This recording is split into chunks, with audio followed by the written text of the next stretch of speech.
म्हणी सर काय काय झालं स्वानंदी? अहो मीच आहे ना, मी कोणी परका आहे का?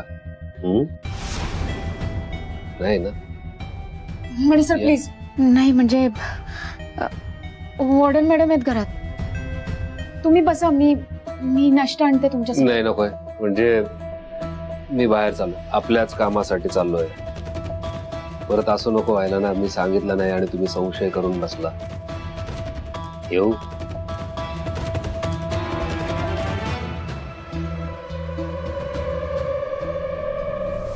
हे मला नक्की काय होतंय? जेव्हा जेव्हा म्हणी सर माझ्या जवळ येतात तेव्हा तेव्हा मला त्यांचा स्पर्श वेगळा का जाणवतोय?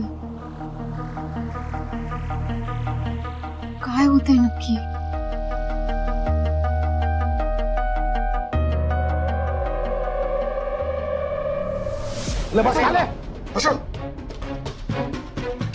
काय रे, जास्त शाणा बनतो काय?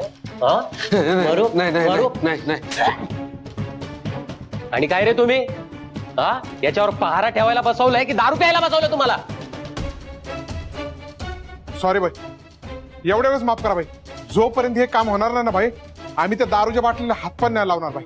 शपथ भाई, शपथ. हो हो भाई, दारू काय, पाणी सुद्धा पिणार नाही. पाणी? झोपायचं पण नाही?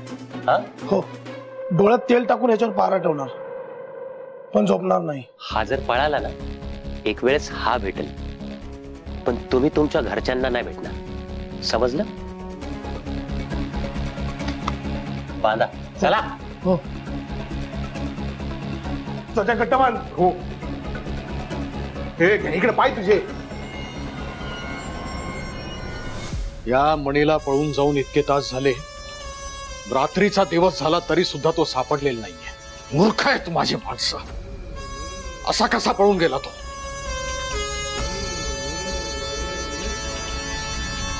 काय खासदार, फेऱ्या बिऱ्या मारताय, टेन्शन मध्ये शून्यात बघताय, टेन्शन आलंय? मी आहे टेन्शन मध्ये, पण तुझ्या चेहऱ्यावर हे स्माइल का? तुझ्या माणसानं काय मणी सापडलाय? तुम्ही तुमची माणसं लावली होती ना कामाला, त्यांना नाही सापडला? नाही अजून. माणसं बदला, काही कामाची नाही तुमची माणसं. एक दिवस ही तुमची माणसं, एक दिवस तुम्हालाच गोत्यात आणतील. असं ठीक आहे, तू म्हणतोयस तर माझी माणसं बदलेन, पण मग तुझ्या माणसाने काय दिवे लावलेत? दिवाळी दिवे, दिवाळी की त्यातल्या एका फटाक्याचा आवाज ऐकायचा तुम्हाला.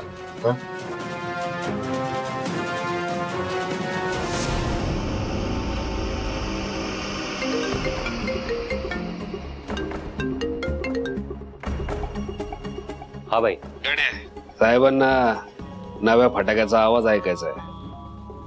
ऐकव लगेच. हा बाई थांबा, वात पेटवतो बघा आता. हा बघा भाऊ, वात पेटवतो.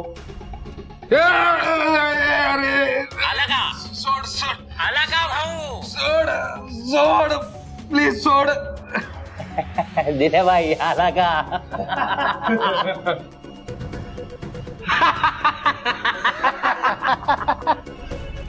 परत पेटो भाऊ. मणी? ठीक आहे रे. तुझ्या माणसानं मणी सापडला? आपली माणसं एखाद्याला पाताळातून पण शोधून काढता. तुमचा मणी तसा रस्त्यावर धावत होता, रोडवर अलगत असा हातात आलाय. शाबास, खरंच कमाल आहेस. सवाल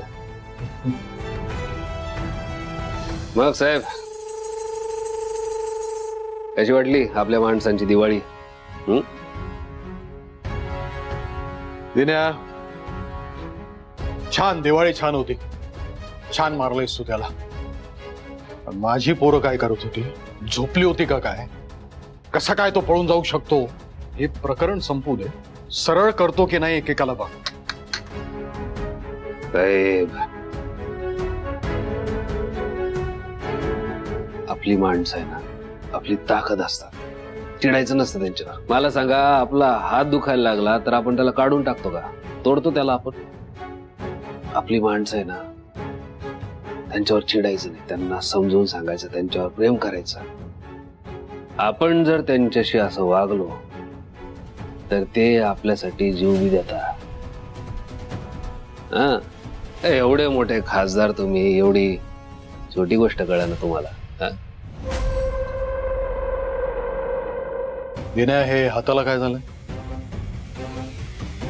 त्या स्वानंदी आणि नीलमला संपवताना तर तुला संपवलं नाही अजून.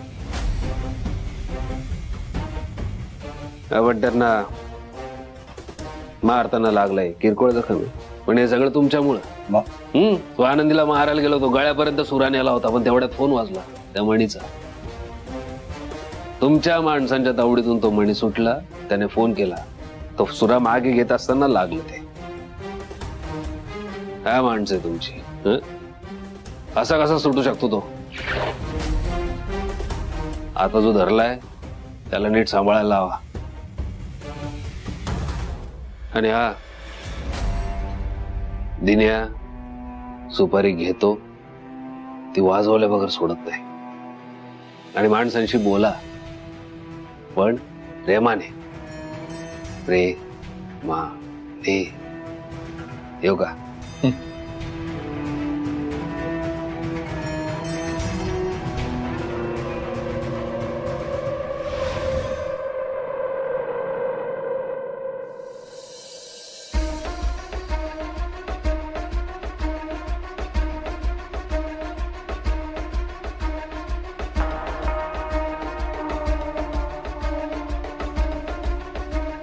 देवी,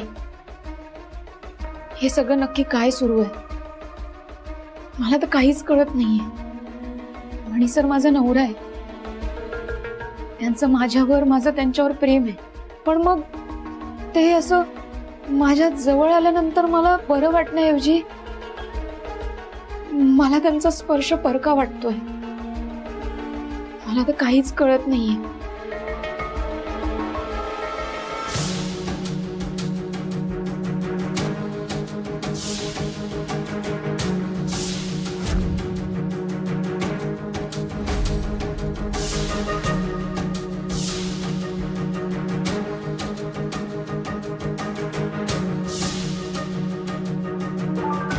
काल पण बघितलं ना ते कसे वागले. अर्ध्या रात्री जागे होते, म्हणाले कांदे पोहे बनवायचे. आणि सगळ्यात महत्वाचं म्हणजे त्यांच्या हातात चाकू होता. देवी, माझे मणी सर या आधी कधीच असे वागले नाहीत. माझ्यावर रागवलेत, वॉर्डन मॅडमचा अपमान केला. माझ्या अर्जुनला, आमच्या बाळाला त्यांनी जमिनीवर खाली ठेवलं होतं. वकिलांना पेपर बनवायला सांगितले, असं खोटं बोलले आमच्याशी. मणी सर कधीच असे वागले नाही. नक्की काय चाललंय मला काहीच कळत नाहीये. म्हणजे हे नक्की मणी सरच आहेत ना? देवी, माझं काही चुकतंय का? चुकत असेल तर प्लीज तू मला मार्ग दाखव.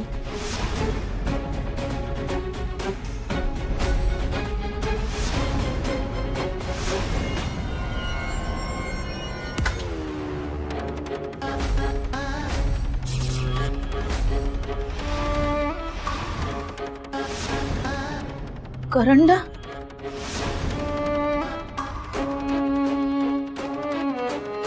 देवी, हा कुंकवाचा करंडा कसा काय पडला? तू काही संकेत तर दाखवत नाहीयेस ना? आणि जर संकेत दाखवत असशील तर नक्की काय आहे? मणी सर,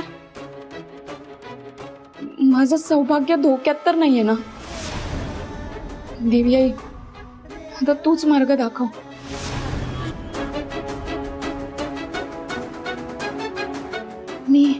मी मणी सरांना फोन करून घरी बोलावून घेते, त्याशिवाय मला चैन नाही पडणार.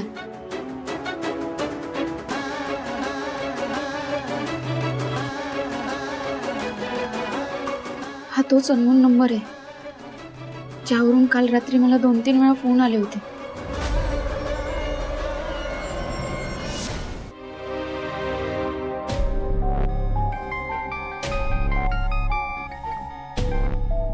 हॅलो हॅलो,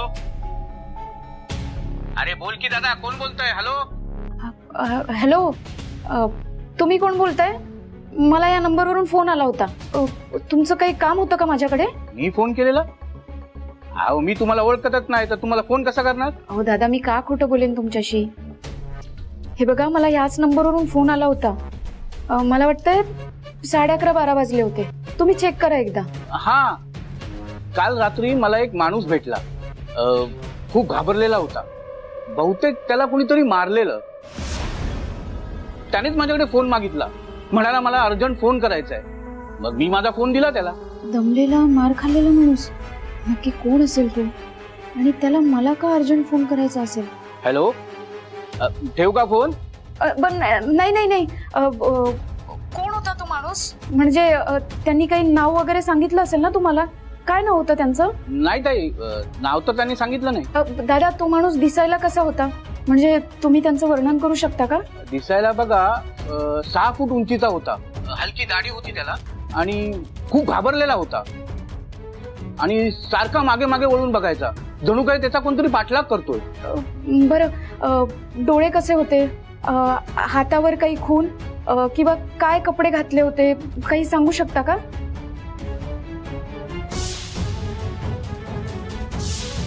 कपडे म्हणजे साधं शर्ट पॅन्ट घातलं होतं. आणि अंधार होता हो खूप, त्यामुळे नीट पाहिलं नाही त्याला. ताई, तुम्ही कोण त्यांच्या? मी हो दादा, तुम्ही खूप साधं वर्णन करताय. अजून जरा काहीतरी सांगा की, म्हणजे कोणी फोन केला होता ते मला ओळखता येईल. चहा जाऊ ना. ताई, मी फोन ठेवतो, गिराईक उभा आहे. हा, हॅलो, नक्की कोण असेल तो माणूस? आणि मला का कॉल केला होता?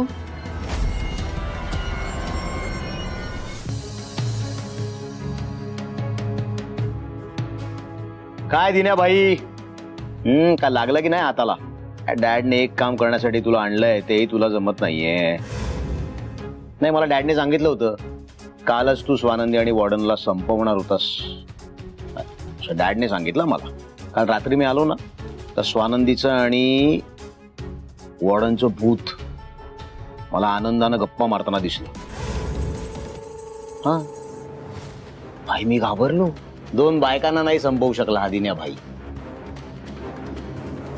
आणि स्वतःला भाई म्हणवतो.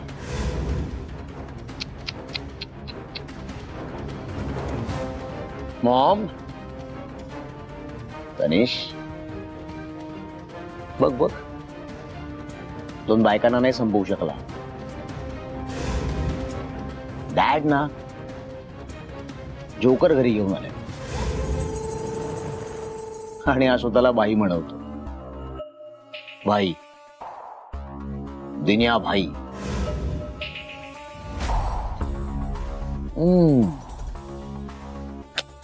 दिन्या भाई नाही, तुला ना दिन्या बाई म्हटलं पाहिजे.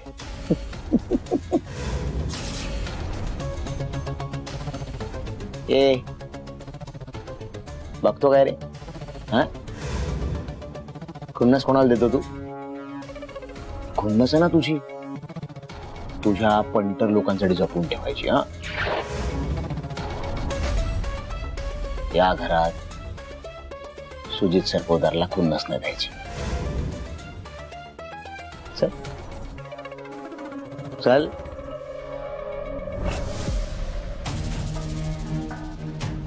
तोंड सांभाळून बोलायचं. तुला माहित नाही आपण कोण आहे. तुझ्या बापामुळे गप्प बसलोय, कळलं का? पावट्या आहे. हे मी पावट्या? त्या 2 बायकांना संपवू नाही शकलास तू. याला दिन्या भाई नाही, दिन्या बाई म्हटलं पाहिजे. काय बोलला तू? दिन्या भाई, दिन्या भाई बोलतो. जोकर बोलतो.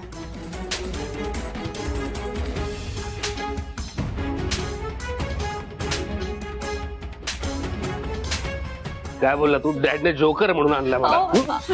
जोकर वाटतोय. ए दिन्या, सोड सोड दिन्या, बस.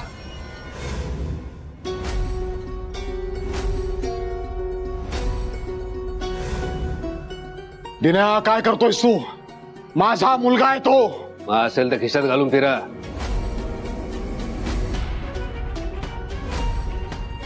आणि खासदार असाल तुम्ही तुमच्या घरी. तुमची माणसं काही कामाची नाही, पोरगे बी काही कामाचं नाहीये, कळलं का? हे सगळे गोत्यात आणणार आहे तुम्हाला.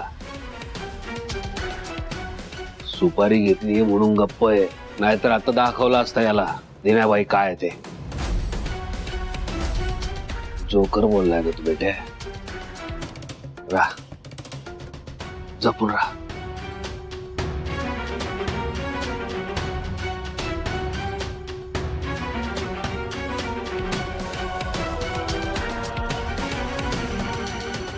सुजित, सुजित लागलं नाही ना तुला? दुखतंय का खूप?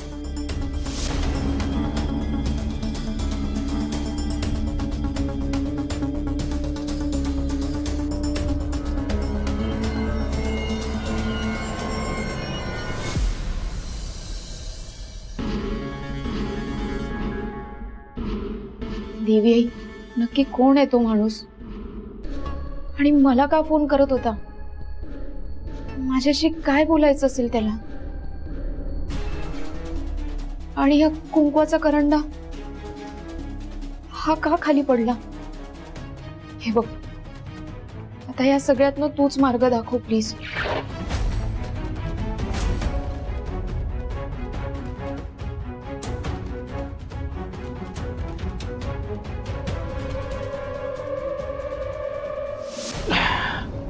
सुजित, सुजितराव बसा. हळू. मावशी थांब बर भरवते. हा सॉरी सॉरी सॉरी.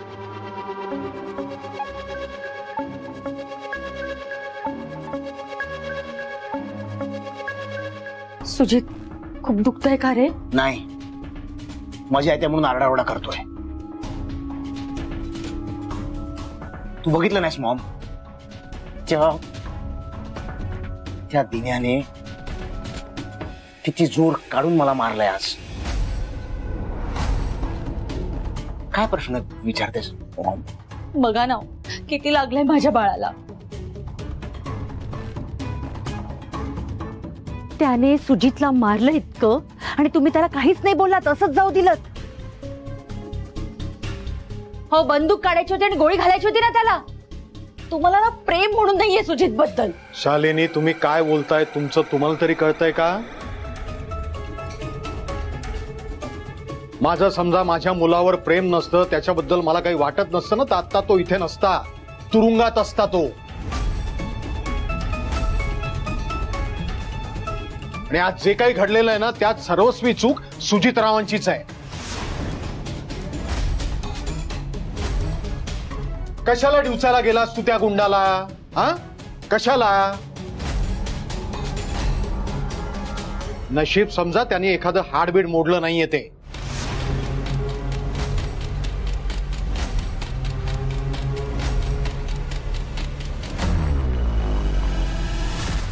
स्वानंदी, काय झालं दचकायला? मी मॅडम ते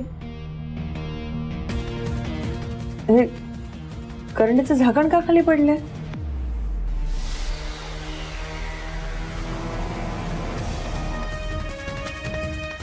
मॅडम, मी देवी आई समोर प्रार्थना करत होते, तेव्हाच एक कुंकवाचं करंड खाली पडलं. मॅडम, हे अपशकुन तर नसेल ना? मला खूप भीती वाटतेय. म्हणजे तुम्ही बघा ना, मणी सरांचं हल्ली वागणंच बदललंय. काहीतरी विचित्रच वागतात. तुम्ही बघितलं ना रात्रीच्या वेळी ते कसे वागत होते. त्यांच्या हातात चाकू होता आणि विचारलं तर म्हणाले कांदा चिरायला जात होतो. मॅडम, मला तर काहीच कळत नाहीये. मला असं वाटतंय मणी सर डिप्रेशन मध्ये गेले. म्हणजे ते स्वतःच म्हणाले ना की रात्री त्यांना झोप येत नाही, वाईट वाईट स्वप्न पडतात आणि ही सगळी डिप्रेशनची लक्षणं आहेत. या सगळ्यांचा मणी सरांच्या मनावर खूप वाईट परिणाम झालाय. त्यांनी आतापर्यंत आपल्याला काहीच सांगितलं नाही, कारण त्यांना आपली काळजी वाटत असणार. पण आता मला असं वाटतंय कंडिशन खरंच खूप वाईट आहे. मॅडम, मला ना खरंच खूप भीती वाटतेय. मणी सर कसे वागतायत हे त्यांनाच कळत नाहीये. नाही स्वानंदी, मला असं नाही वाटत. मला नाही वाटत की मणी इतक्या कमकुवत मनाचा असेल की लगेच डिप्रेशन मध्ये जाईल किंवा स्ट्रेस घेईल. मॅडम, अहो तुम्ही त्यांच्या आई आहात म्हणून तुम्हाला असं वाटतंय, पण तुम्ही सगळं आठवा ना. म्हणजे रात्रीच बघा, रात्री त्यांच्या हातात चाकू होता.